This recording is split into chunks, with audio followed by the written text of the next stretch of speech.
வாலு படத்தின் தீர்ப்பை தலைவணங்கி ஏற்றுக்கொள்வேன் என்று டி ராஜேந்தர் தெரிவித்தார்.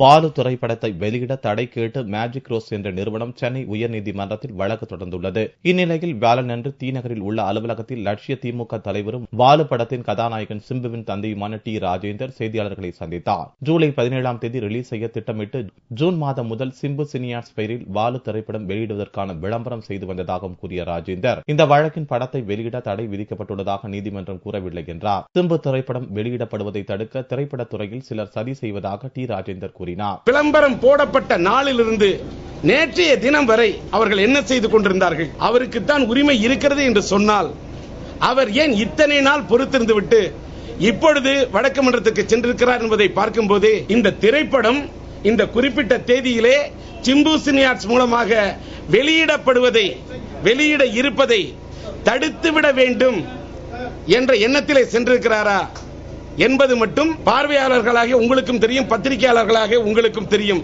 வழக்கை மேஜிக் ரோஸ் நிறுவனம் தாமதமாக தொடர காரணம் என்னவென்றும் கேள்வி எழுப்பிய ராஜேந்தர், நீதித்துறையின் தீர்ப்புக்கு தான் கட்டுப்படுவேன் என்றும் கூறினார்.